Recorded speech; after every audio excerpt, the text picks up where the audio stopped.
I think that there's a type of young person who is so purposeful and so driven and so attuned to who they are. They look at school and they see that's not where I need to be spending my time. It's not me, right? That's not me. And then we measure them against these yardsticks of truancy and academic achievement and things like that. And those are all important outcomes. But I think we're missing the bigger picture. What if they're actually flourishing because they're able to do something that they're passionate about? Like, you would miss that in terms of how we commonly define success.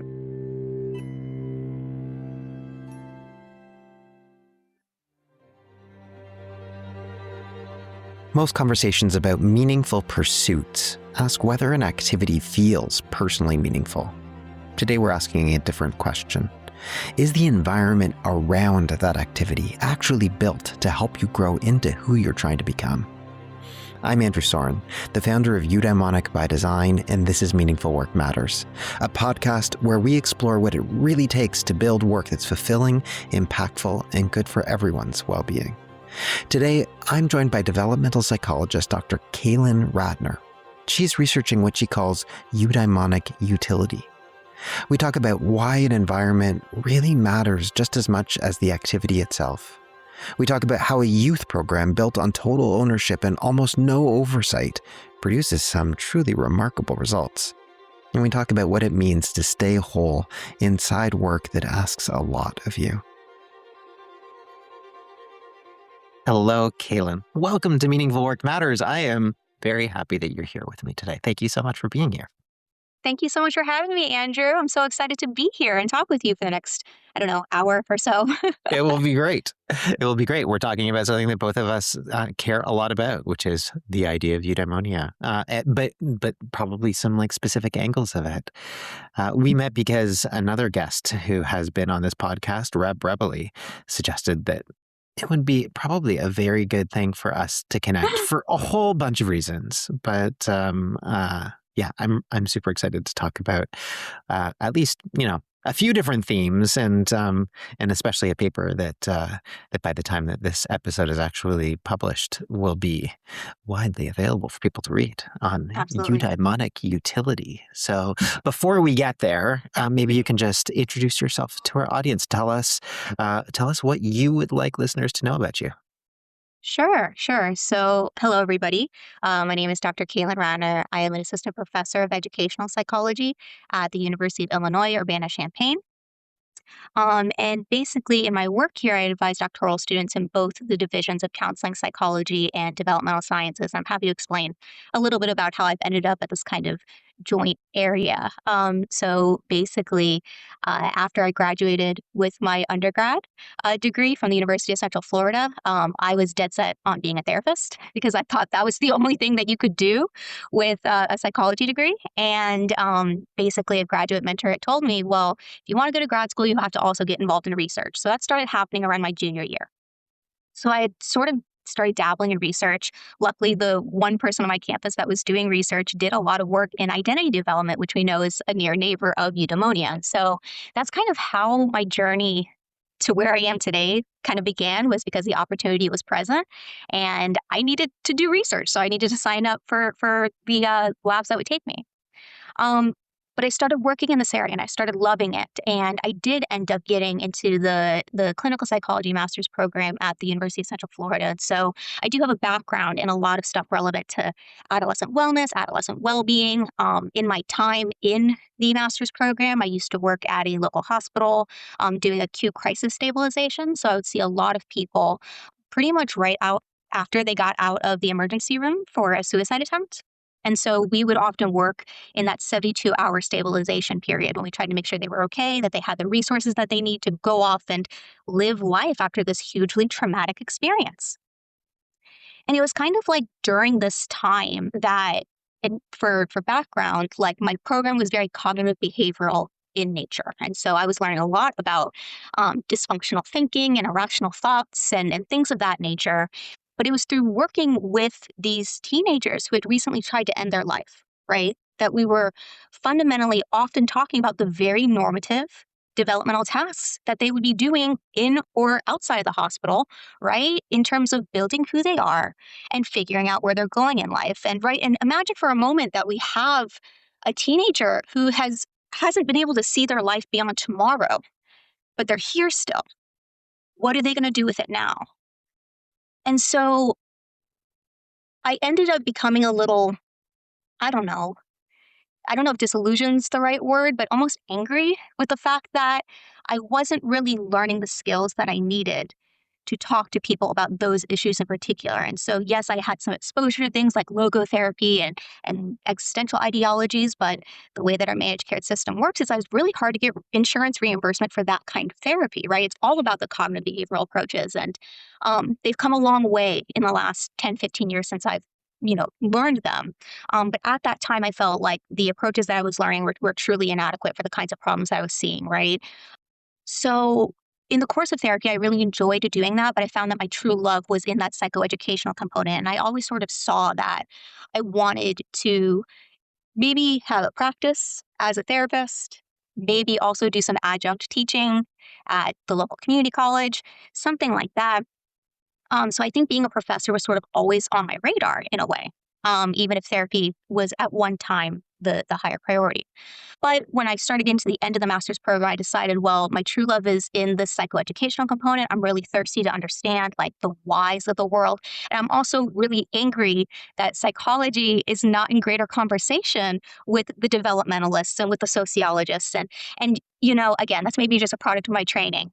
But I decided to go for a PhD at that point because I really enjoyed the research that I was still doing as part of my master's thesis and stuff like that. And I ended up getting into the PhD program to work with Dr. Anthony Burrow at Cornell University in a discipline called human development. And prior to like applying to this program, I kind of had never heard of human development before, but it ended up being this perfect discipline that is inherently interdisciplinary and welcomed the kind of work that I wanted to do in a way that I found like a lot of psychology programs told me no about. So I ended up going to human development. I worked with Dr. Burrow, Dr. Jane Mendel, Dr. Felix Thomas.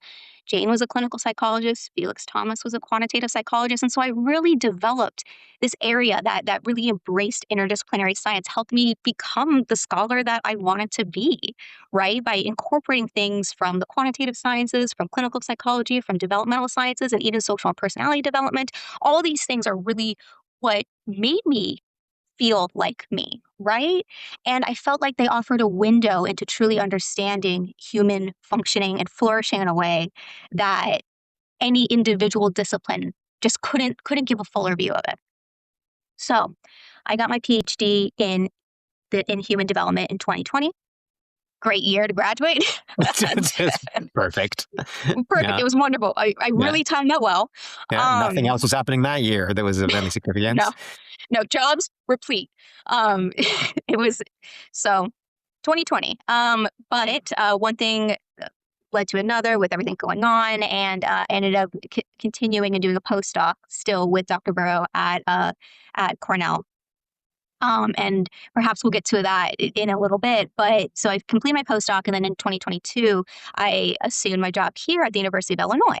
And it's been so enriching to just kind of not shy away from who I am as an academic and being able to like synthesize this area of counseling psychology, which in and of itself is a very like holistically focused discipline. And I truly love the work that's happening over there, but then also in developmental sciences, right? And so being able to bring together these two things really feels true to who I am. So I lead the self and psychological well-being lab with several grad students across these two programs. And what our lab is really trying to do in our major work is we are broadly focused on adolescent and young adult well-being, particularly around late adolescence and that super scary transition to adulthood, right? Becoming an adult, learning to adult. And one thing that we know about how people kind of learn to adult, and I'm using that slang on purpose, is part of those core tasks, right, of the transition are figuring out questions related to who you are. So your sense of identity, where you're going, your sense of purpose, which is where a lot of my work has been in recent years, and also sometimes developing a sense of meaning in life. And so sometimes we're truly focused on capital M meaning. And so toward that overarching goal, right, our lab tends to focus on one of three threads or buckets, if you will. The first is broadly concerned with how are environments concerned, or how do environments both support and maybe get in our way of developing things like identity, purpose, and meaning, right? How they get in the way of our acquisition of these major adult tasks or assets, if you will. The second thing kind of calls on my background in clinical psychology, and I'm really very curious and excited to explore things related to how identity, purpose, and meaning interface with well being. So, not only how do these things leverage well being when they go right, how does it affect well being when they go wrong? And then how do experiences with certain forms of psychopathology affect our senses of who we are and where we're going and what we're capable of? So kind of all directions in that sense. And then the third bucket is probably our broadest and most inclusive. And that's just broadly attending to the modern developmental challenges and opportunities that are available to late adolescents as they prepare for the transition to adulthood. So, studying this period of emerging adulthood kind of in its own right as a really interesting developmental window of the lifespan, right? So let me go ahead and pause there. I've monologued for quite a long time, but that's what I'm I about, love and it. that's what I'm excited I to talk love about it. today. It's so great. Like there's so many things about that story that are beautiful, not least of which because the story in many ways is about becoming who you are trying to be. I mean, it is a story of trying to figure out your own purpose and what is meaningful and how does that play into what your career is and the various, journeys within that degree, figuring out what works, being in supportive environments to be able to help you, that developmental cycle, like all of those things. What happens when it doesn't feel resonant and it's not working? Like you do a good job of doing me search, I guess, in terms of thinking it all through. So Yeah, thank you yeah. for that story. Yeah, Yeah. I think we all do in some way. But that is honestly one of the things that I tell my students most. Because when I lecture on things like identity and purpose and emerging adulthood, I'm always like, "This is my area. This is your chance to ask me anything." I teach a broader course on personality development right now, and so it's kind of couched within that. And I always talk about how self discovery tends to be a pretty nonlinear process, and going out and trying things are equally valuable, right? Learn that's still data to learn what doesn't work, and I find that a lot of students have this almost like decision paralysis about like, oh, if I commit to this, what if it's not right? And that's what might result in a little bit of this paralysis. And I'm like, do it anyway. Do it. The way Try that it. it Give it a happens is that shot. you learn Yeah. something along the way about yourself, and that's equally valuable. So these aren't failures, but opportunities to learn more about yourself.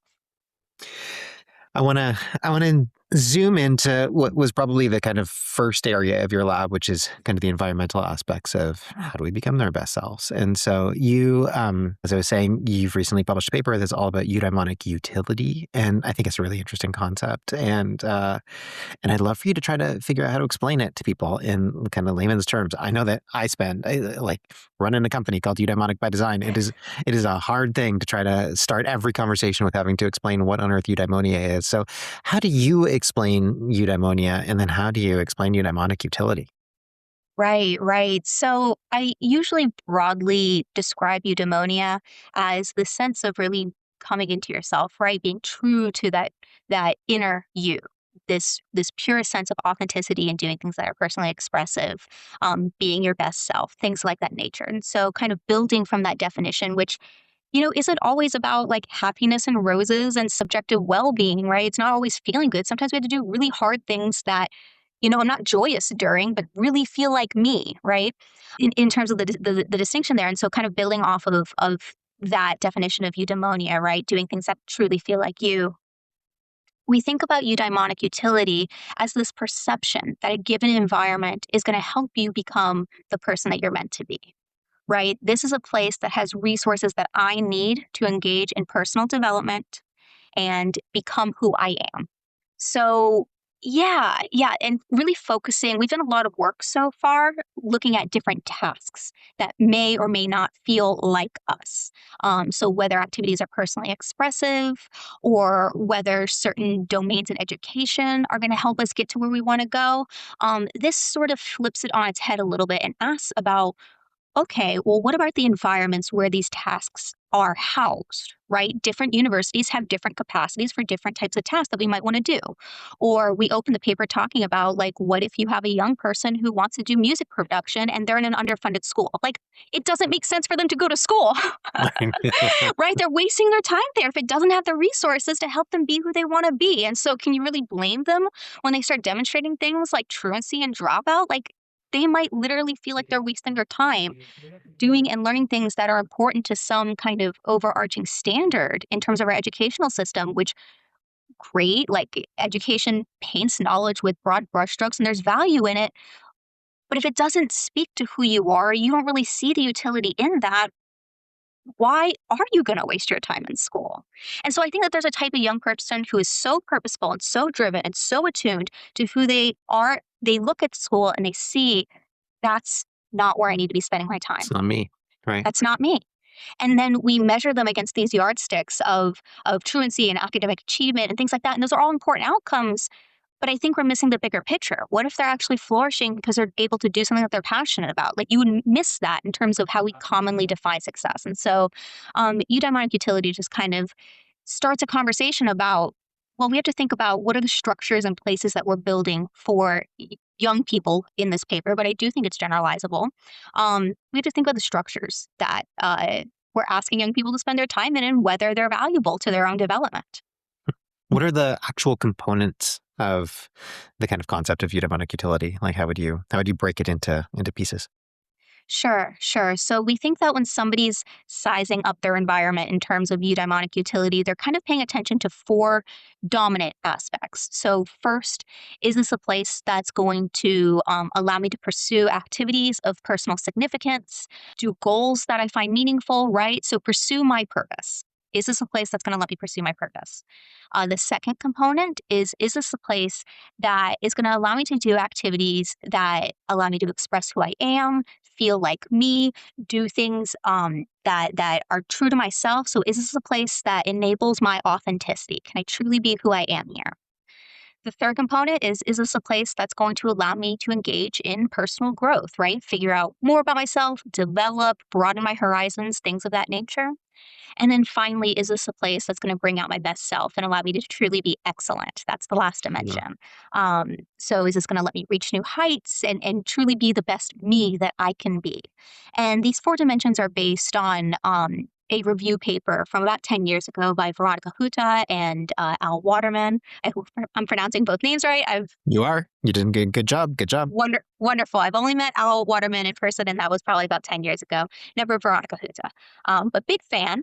But about a decade ago, we had a review paper talking about core and near core concepts of eudaimonia because it is pretty diverse the way that we describe eudaimonia. There's different components, and it depends if you're talking to philosophers or psychologists or sociologists, how exactly they're defining it, but they do tend to unite around a couple of different areas. We do tend to agree on certain things. And so these four consistent core and near core concepts of being able to do things that make my life feel purposeful and meaningful, authentic, personal growth, and excellence, that's where we really tried to zero in on in terms of, well, what might young people be attending to when they're assessing an environment for eudaimonic utility?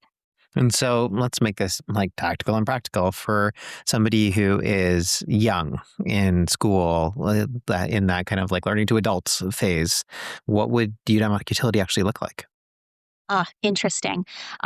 So there's a couple of different areas that we could go here. I think from a theoretical perspective, what it might actually look like, I think it's one of the best places that we can start is with the tried and true self-determination theory, which is this idea that suggests that individuals have different psychological needs, right? So a psychological need for autonomy, so feeling self-driven, feelings of competence, so mastery, right? I'm able to do these things. And then also feelings of relatedness or belongingness. And that goes back to Ryan and DC.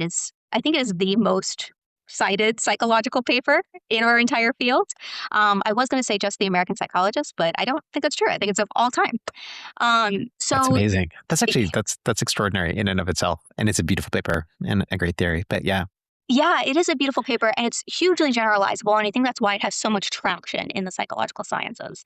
But it's widely applicable to different things. And one thing that we know is that when people feel like their psychological needs are being met, so again, autonomy, competence, and sense of relatedness, that they tend to be able to then develop the internal regulatory capacities for pursuing and engaging and feeling the sense of eudaimonia, right? The internal drive. That tends to be pretty central to that concept. So in terms of what this might actually look like, the first place I would maybe start is, okay, well, where are we finding environments that readily support young people in terms of their autonomy, competence, and sense of relatedness. What environments might be available to help people fulfill those needs, right, in an important way. And I think those sorts of environments might be the place where youth could be selecting into that might also bring with it eudaimonic benefits, which are related, but on a different side of the conceptual equation. There's a program that that I know that you're very familiar with. It was the basis of what you wound up studying in this paper called GripTape, which seems like it is a pretty great example of what kind of the ultimate version of that eudaimonic utility could potentially look like in terms of giving someone giving someone that possibility of creating an external supportive structure, to use self-determination language, true autonomy support, and then being able to try to figure out, how do I be who I am? Can you tell us a little bit about GripTape and what that program is, why you chose to use that as the focus of your study? Yeah, I would love to talk more about GripTape. So this is a program that's near and dear to my heart. So by and large, the 1,000-foot level view of GripTape is that it's a program that invites young people to learn about anything that they want. So it's fully self-selected, and it sets them up to do that in a certain way that I'll get to in a second. But my relationship with GripTape started as part of my postdoctoral experience at Cornell. So at the time, my postdoctoral advisor had recently gotten a big grant to work with GripTape.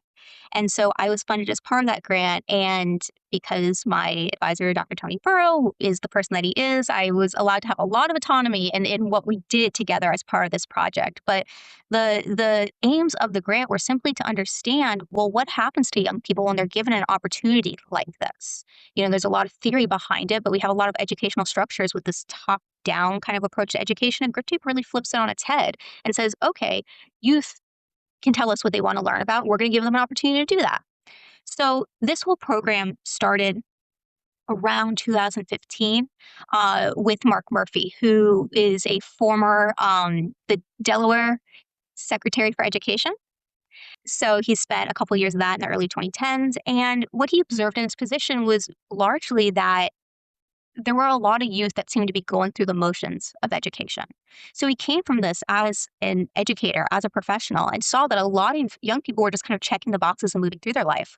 But if you actually started asking them about what they were passionate about, they would light up and they could tell you all about how to make skateboards, I think was the example that he had used. And I think that that's so telling, right? Because that says that it's not that young people aren't learning in these environments. It's just that the environments aren't providing what they want to learn about. And they're learning plenty much when you let them engage with things that aren't part of the traditional suite of educational topics. And so seeing that and seeing kids kind of light up when you actually ask them about their passions, he set out to make this program called GripTape to kind of make that possible. And so what GripTape does, at least for a long time, what it did was it set young people up on their hallmark kind of program called the Learning Challenge. And within the Learning Challenge, they would more or less give kids about 10 weeks to learn about whatever it is that they want. And so they would choose a topic, they would write in, they would apply, and they had the autonomy to set their goals for learning, to problem solve through roadblocks, to gauge progress in the way that they see fit. Their whole learning model is around youth-driven learning. So it's all about youth being in the driver's seat of their learning. So you give kids an opportunity to do that. And GripTape also explicitly went out to support kids who tended to be under-resourced, whether it be financially or geographically or regionally, right? So we want to give you an opportunity to learn about something that you might not otherwise be able to learn about without the program.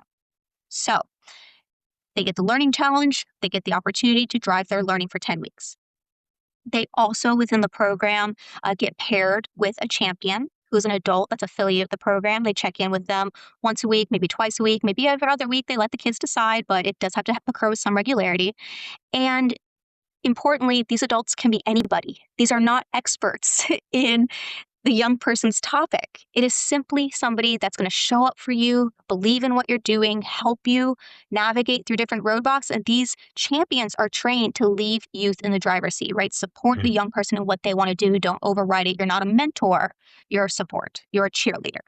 And so the champion system. And then finally, they also would give young people a small stipend to buy learning materials. So most of the time we were working with stipends that were about $500 to purchase learning materials. Sometimes it was $250. I think one of our study cycles used $250. But either way, they tried to remove a financial barrier for these youth. Because if, for example, you want to learn Japanese and you can't do that in your traditional school because you have two choices, it's Spanish and French, right? You might have to buy a subscription to Rosetta Stone. You might have to buy Genki, which is like this famous book for it. So you have to. It does present a challenge when you don't give them the resources that they need to purchase their learning materials. So those are the three main components of this learning challenges: is the opportunity, the champion, and a little bit of financial support. And since about 2015, GripTape has supported over 4,000 youth from across the United States. It's a remotely engagement program. Everything kind of takes place over Zoom, so it was still going during the pandemic, right? And that was pretty valuable when kids were not in school. So, yes. So what we believe that GripTape is doing is honestly operating off of a lot of these self-determination principles, right? Yeah, it's clear. And Like there's mastery building, there's relatedness, like you're getting paired with that mentor. There's yes, just like the whole autonomy of getting to choose your own adventure. Like it's so yes. clearly, and then you're just removing the barriers to be able to like allow people to do that. Like it's such a beautiful design. Yeah, Andrew, you're absolutely right in picking up on those three components and how they're related to the theory. But one thing that was really instilled in me as a value as both a grad student and postdoc was this idea of translational research. And the whole ethos of translational research is about pairing with people in the community, pairing with practitioners, and working together as co-experts in the research process. And so eudaimonic utility was really born out of a practitioner question, which was, what are we doing right here? Why do young people want to come to our program? What is the secret sauce, if you will, of GripTape? And when my ears hear that, I'm like, this sounds like you're giving them an opportunity to cultivate who they are. And so there's this thing called eudaimonia, and maybe you are giving them an opportunity to develop in terms of their eudaimonic capacities. And I think that that's really important. That's something that schools are generally not doing. So that's kind of how eudaimonic utility came together, right? Was practitioner insight plus research. I don't even want to say expertise here, but research know-how, right? I've read a lot of papers about this, and it sounds kind of like that. Do you want to make this together? But really coming together as, I guess maybe I should say, co-experts in this process, or to describe something that young people were feeling and talking about within the context of this program. And so that's kind of how Eudaimonia came to be, and my sales pitch for the GripTape program. Love it. It's such good. And like, do you have a sense as to what the outcomes of this program are relative to business as usual school? Like how does this kind of a eudaimonic utility approach to learning differ from kind of traditional school-based learning? Yeah. So in terms of what's there, in terms of what's different between GripTape and school is obviously the direction of education, right? The top-down versus bottom-up approach to learning. So student-generated versus teacher-generated. So in the course of the grant, we hadn't done any real comparative studies of traditional school to GripTape, but I can say a lot about what was happening within GripTape, Yeah, right? please. With the full disclosure that this isn't a comparative statement. This is simply what we saw for those kids. And so we saw that, for example, on days that they were meeting with their champion relative to days when they were just on their own, right? They were reporting things like higher self-concept clarity, greater self-esteem, stronger sense of purpose. And all those things have kind of mapped onto eudaimonia before in the past as these supplemental experiences, or core if you're going with purpose. We also saw, for example, youth with the strongest sense of agency, right? Those people that might be able to make the most of a blank canvas opportunity like GripTape. Those kids, when given this outlet, were the ones that tended to strengthen in terms of their sense of purpose across the learning challenge, those 70 days. And we also saw, when you're looking at the very fine-grained details of the day-to-day exchanges, young people who felt more purposeful on one day tended to report more progress on their learning challenge the next day, and vice versa. And we saw that people who tended to make the most progress in their learning challenge at the very end of the assessment, those were the individuals who reported the tightest systems between their daily sense of purpose and their goal progression. And so for a long time, we've talked about purpose as being this really volitional kind of construct.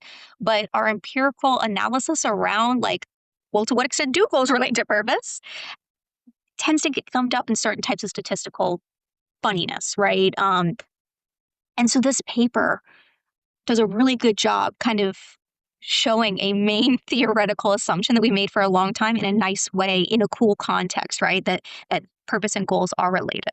So yeah, those are the kinds of outcomes that we are seeing among youth at GripTape. Obviously, we're talking about youth right now. Many of the listeners of this podcast aren't necessarily youth. They may not be like focusing specifically on adulting. And they're also focused on the workplace. How do you think that any of this stuff translates into topics around work?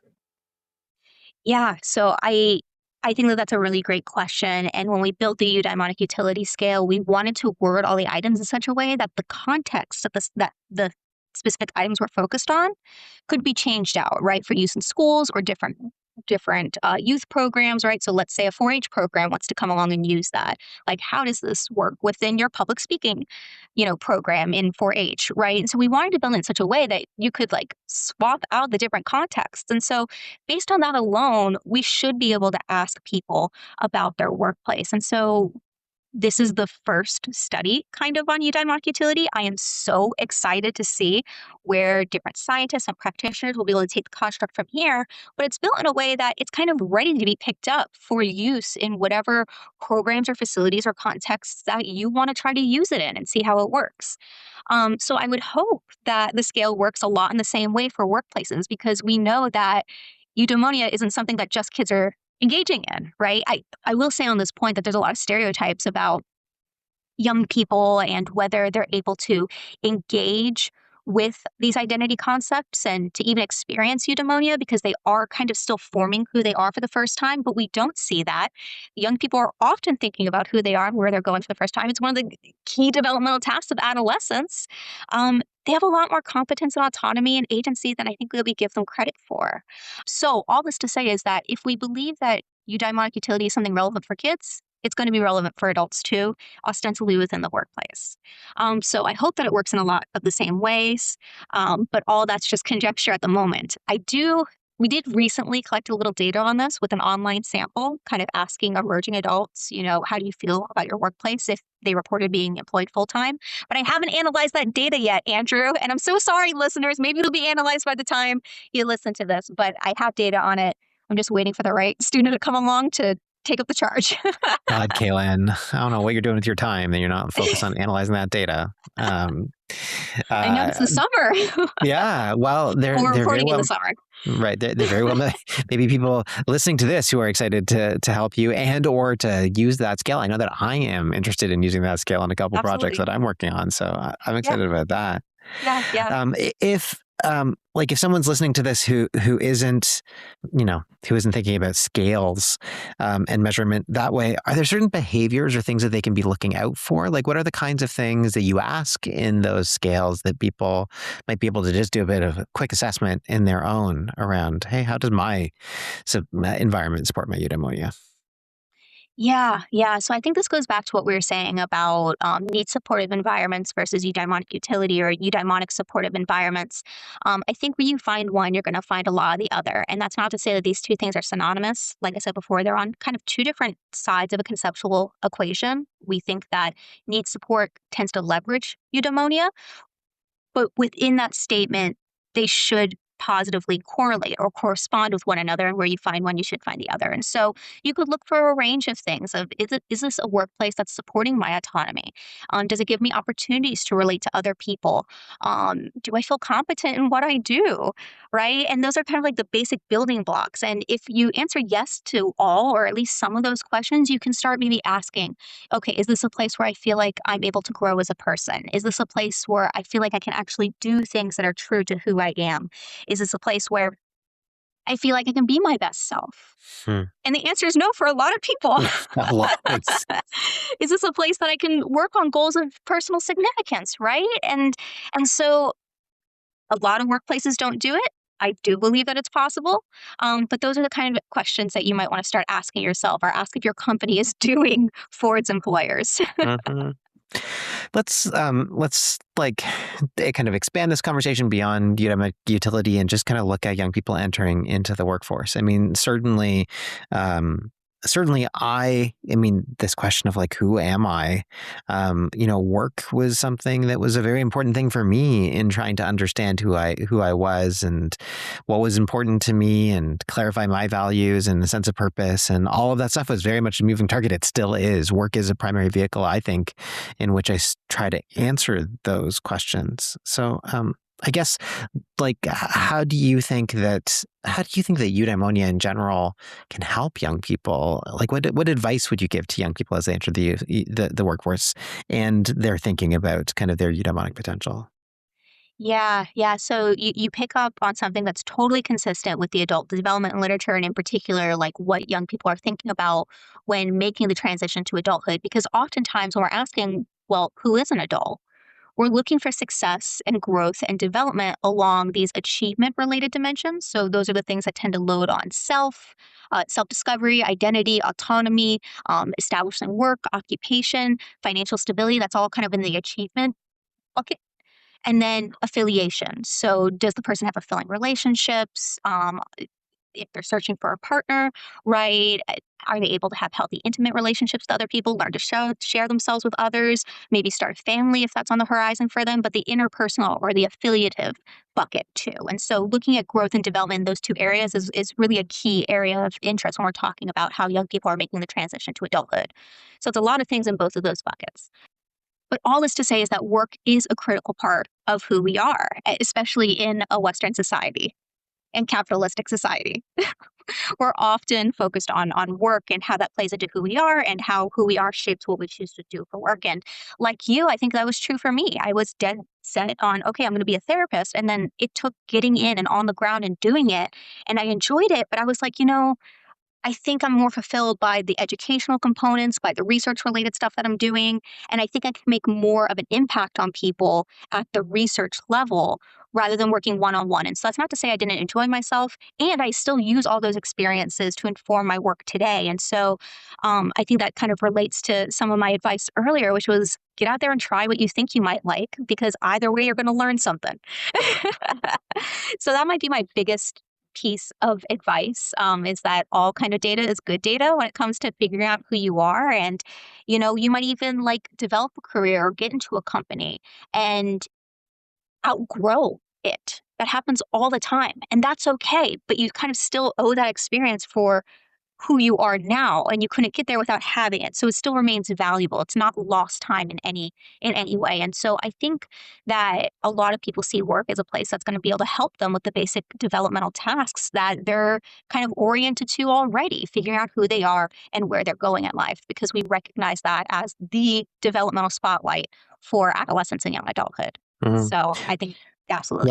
Let's take that and then just expand it throughout the lifespan a little bit, or just at least from a human development perspective. Like, Yeah. what's really different about being a young adult entering into the workforce that somebody later in life, whether middle age or whether later, might be thinking like, what marks that period as really, really important when it comes to things like eudaimonia or eudaimonic utility? Like, what needs to be different at that stage? Yeah, yeah, I think that that's a really interesting question. And when I was doing a little bit of research and reading in preparation for our conversation today, I think that's a really nuanced question that we could spend a lot more time thinking about, Hmm. honestly. Yes. And so again, this is my armchair explanation of it. But I think for young people in particular, when it comes to eudaimonia and even maybe eudaimonic utility, it might be acting as sort of like a beacon for young people to bring them to the space, almost motivational in a way. So we want to invite you into whatever this work environment is or whatever this major field is or what have you. So kind of more of the engagement sort of component of work-based motivation. And that's because we might see work as being able to help us make progress on these major developmental tasks, like figuring out who we are and figuring out where we're going in life and making progress on that journey. So I see it kind of as more of the front end of lifespan development or adult lifespan development. There's a lot of development that happens before that. That's often my gripe with developmental psychology is there's a lot of focus on like 0 to 18. And then when I Right. talk And to my then it students, stops. well, it's like a black box, right? It's like 0 to 18 and then black box and Right. then And then end of like life. retirement. Right. Exactly. It's Yeah. so it's almost like this like forgotten and theorists have definitely talked about this before, this like forgotten middle part of our lives where we're actually doing the living. um but yeah, so being able to solidify a lot of these things, and importantly, what emerging adulthood and the transition to adulthood is doing that adolescents can't quite do is they give you opportunities to actually try out the roles that you thought you might be a good fit for. So when we're adolescents, tend to be a little bit more tentative, a little bit more exploratory. We can't really try out things in the same way as we can when we're afforded the autonomy of being 18 and living on our own and not under the watchful gaze of our parents' eyes. And so that's where Mm. theorists have come in and said, like, well, hey, emerging adulthood is actually a key time for identity exploration because you get to actually engage with the things that you thought you wanted to do. And so that's why it's so valuable to us to kind of push back against this narrative that like at 18 you need to know what you want to do for sure and be locked in, right? Because we know that so much development happens after 18 and we're always developing. And I think that's one of the light bulb moments for my students when I'm like stomping around on the platform in my class and I'm like, if there's nothing else that you leave this class with, please remember that development is not just for children. We are always developing. I'm developing, you're developing, your parents are developing, right? We are all a work in progress. And that's like both the beauty and I think sometimes the frustration of development.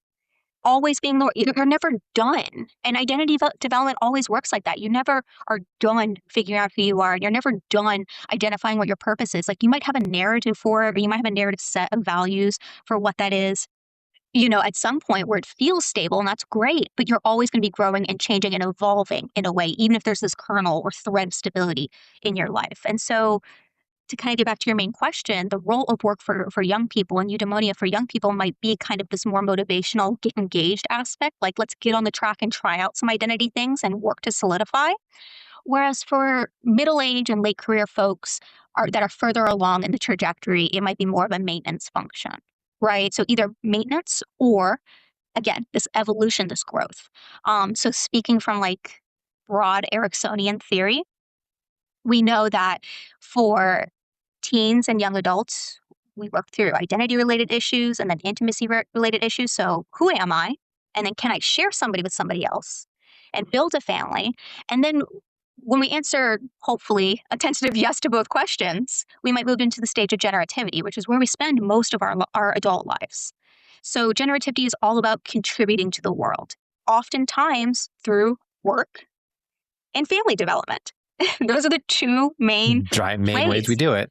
Yeah. Yes, that's what it often means to be generative for a lot of people. And so, what people are doing when they're engaging in those generativity processes is what scholars, particularly those that are focused at end of life, but that is the active legacy building time. So, the mark that you're going to leave on the world, right? What are you building so you can leave it behind? And then when we get to that final eighth stage, this integrity versus despair stage, and we're trying to work on those integrity facets, integrity is all about, am I okay with having been?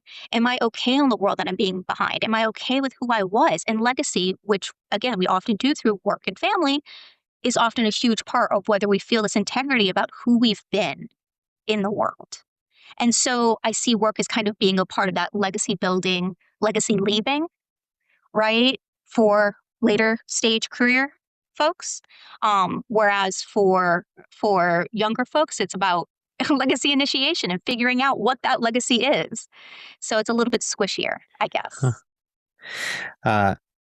On this podcast, I like to just think about the dark sides of things that we think are universally good. I think that eudaimonia is a great thing. And I wonder at times whether a focus on eudaimonia or eudaimonic utility might actually be risky or problematic. What do you think?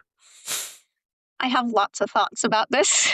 I have a lot of thoughts because I think we're cut from the same cloth on this topic where like it's great to have these good things and there's a lot of good in things like eudaimonia and even in basic happiness, but we know that when taken to the nth extreme, you might experience some issues.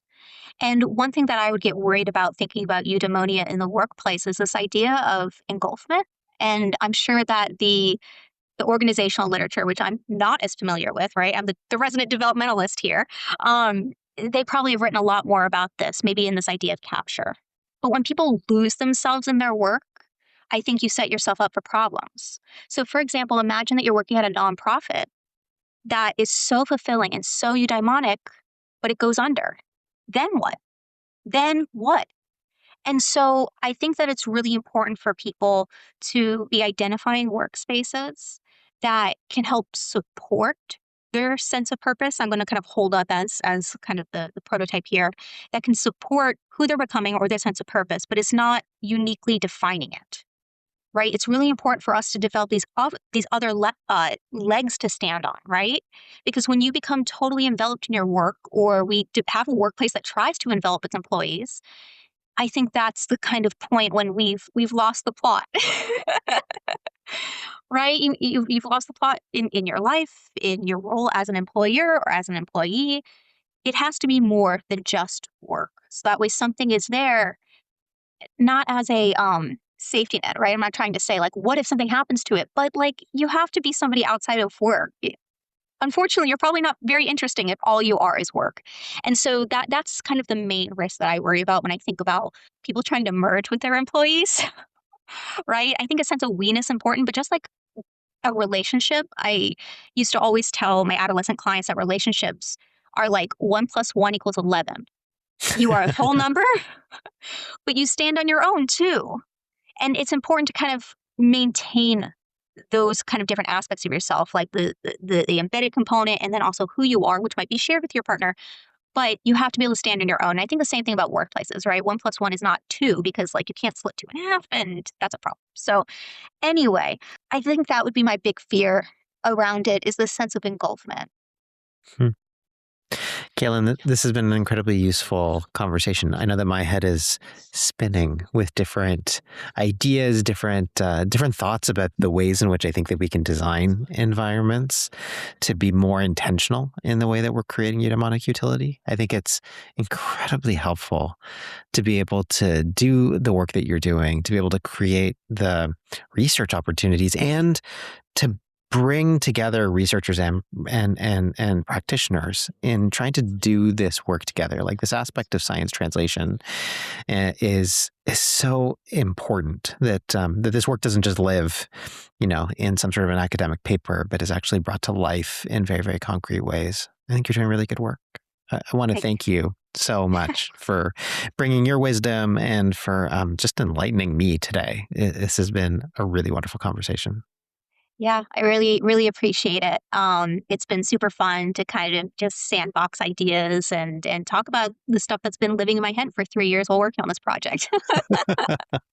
Well, we will make sure that we link to the paper. And is there any other place that you would want to send people that are interested in your work and just want to learn more about GripTape or anything else, and anything that you'd recommend? Ooh, interesting. I mean, beyond my website and obviously the GripTape homepage, which I'm sure that we can post for folks. Sure will. Oh my goodness, we have some really exciting work coming up on different challenges that are associated with the adult transition. And so that might be of interest too. So maybe I'll send that along as well. Yeah, perfect. We'll put all of those links into the show notes for this episode. Thank you so much, Kaylin. This has been a delight. Yeah, thanks for having me, Andrew. Kaylin's research allows us to zoom out and get a broader perspective on the environments around us. So here's something worth trying this week. Take one place where you spend real time, a job, a team, a project, and ask yourself, is this actually helping me grow, or is it just keeping me busy? That's it. Just notice. If you are interested in learning more, there's a companion blog on our website, eubd.ca/podcast or eudaimonicbydesign.com/podcast. Thank you so much for listening today. Thank you for being here. If this conversation was useful, share it with someone who needs to hear it. And we'd love if you'd leave us a review wherever you're listening. Next week, we're joined by Jer Clifton, a senior researcher scientist at the University of Pennsylvania's Positive Psychology Center, who studies what he calls primal world beliefs, the deep, often unconscious assumptions we carry about whether the world itself is safe or beautiful or meaningful? It's a fascinating one, and I can't wait for you to hear it.